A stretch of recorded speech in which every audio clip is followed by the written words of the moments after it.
Bismillahirrahmanirrahim. Assalamualaikum warahmatullahi wabarakatuh. Selamat pagi soli-solihah. Bagaimana kabarnya hari ini? Semoga hari ini kita dalam keadaan sehat walafiat dan senantiasa bersyukur kepada Allah atas limpahan rahmat yang telah diberikan kepada kita hari ini. Dan salah satu bentuk rasa syukur kita kepada Allah yaitu dengan mengisi amal-amal kebaikan kita pada hari ini dan berusaha agar amal kebaikan kita hari ini lebih baik dari hari kemarin. Pada kesempatan pagi hari ini ketemu dengan Ustazah, yaitu kita akan belajar tematik IPA dan Bahasa Indonesia. Namun sebelum kita belajar, kita berdoa dulu yuk. A'udzubillahi minasyaitonirrajim. Bismillahirrahmanirrahim. Allahumma alimna ma yanfa'una wanfa'na bima 'allamtana warzuqna ilman nafi'an. Shadaqallahul adzim. Kita sudah berdoa, mari kita melanjutkan pembelajaran hari ini. Nah, kemarin teman-teman sudah belajar tentang pengertian gaya. Namun, hari ini kita akan belajar tentang pengaruh gaya terhadap benda. Ayo coba teman-teman bisa perhatikan gambar berikut. Andong itu dapat bergerak karena adanya gaya. Jadi teman-teman, jika kalian pernah mengunjungi kota seni dan budaya daerah istimewa Yogyakarta, kemungkinan besar kalian tidak akan asing lagi dengan transportasi tradisional bernama andong. Andong adalah alat transportasi beroda 4 dengan 2 roda belakang lebih besar dibandingkan 2 roda depan. Alat transportasi ini memiliki tenaga kuda untuk beroperasi.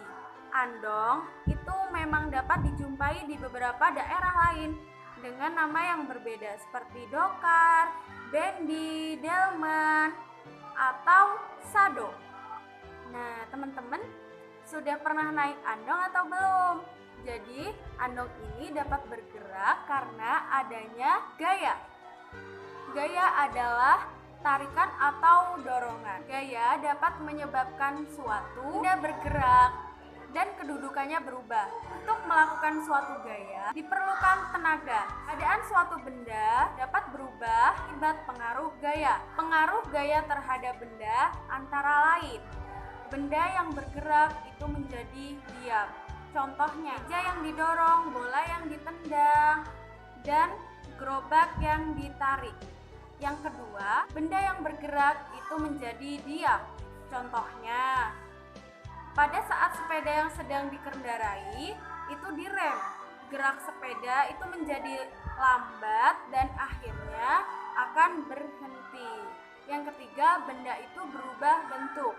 Nah, contohnya seperti ketika air mineral yang di dalam botol itu ketika kosong dan diinjak maka itu akan berubah bentuk. Contoh lainnya, balon yang ditekan itu akan berubah berbagai bentuk. Selanjutnya, benda bergerak berubah arah. Contohnya, saat bola menggelinding itu ditendang, itu akan berubah arah. Nah, bola berubah arah itu karena adanya gaya yang diberikan. Selanjutnya teman-teman, yaitu macam-macam gaya. Pertama, gaya otot. Gaya otot adalah gaya yang timbul karena aktivitas otot. Contoh, anak menendang bola, ibu memotong kue, ayah memindahkan televisi. Itu merupakan gaya otot. Yang kedua, gaya gravitasi bumi. Nah, gaya gravitasi bumi itu apa sih? Gaya gravitasi bumi adalah gaya yang disebabkan oleh gaya tarik bumi. Contoh nih teman-teman, jika kita melemparkan benda ke atas, benda itu akan jatuh ke tanah. Itu merupakan contoh dari gaya gravitasi bumi. Contoh lain ada lagi nih teman-teman, yaitu ketika penerjun payung itu terjun dari pesawat itu merupakan gaya gravitasi bumi. Yang ketiga itu adalah gaya pegas. Apa itu gaya pegas? Gaya pegas itu adalah gaya yang terjadi akibat tarikan atau dorongan terhadap benda yang dilakukan menggunakan pegas elastis. Nah, contohnya nih teman-teman punya ketapel. Ketika ketapel itu ditarik, itu merupakan gaya pegas atau karet gelang. Kenapa bisa disebut gaya pegas? Karena adanya tarikan atau dorongan. Nomor 5 yaitu gaya magnet. Gaya magnet itu adalah gaya yang timbul karena tarikan magnet terhadap benda yang terbuat dari logam tertentu. Contohnya, paku yang didekatkan pada magnet. Nah, paku itu akan tertarik pada magnet atau menempel pada magnet. Bisa dicoba teman-teman. Selanjutnya, itu adalah gaya listrik. Gaya listrik itu merupakan gaya yang ditimbulkan oleh benda-benda yang bermuatan listrik. Contohnya, lampu bohlam menyala ketika aliran listrik itu melewatinya. yang selanjutnya adalah Gaya gesek. Gaya gesek itu maksudnya gimana?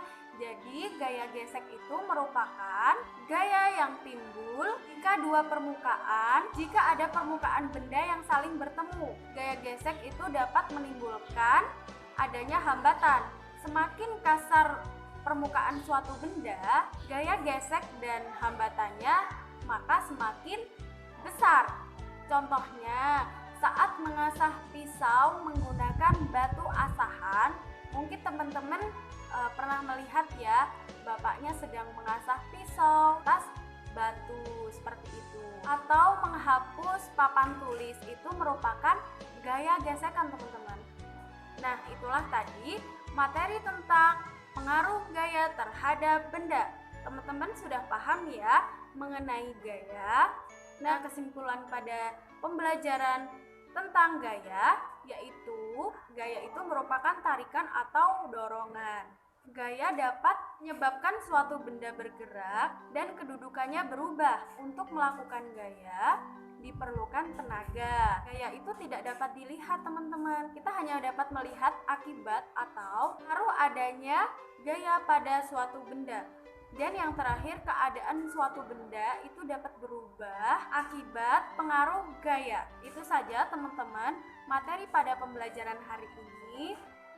Tugas teman-teman adalah mempraktikkan satu contoh pengaruh gaya terhadap benda.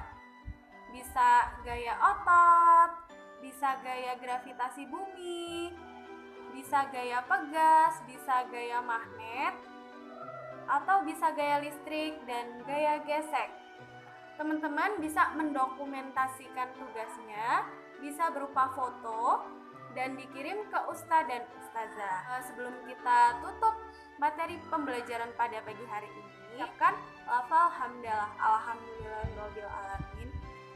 Itu saja dari Ustazah. Apabila terdapat kesalahan kata maupun sikap, Ustazah mohon maaf, dan kepada Allah Ustazah mohon ampun.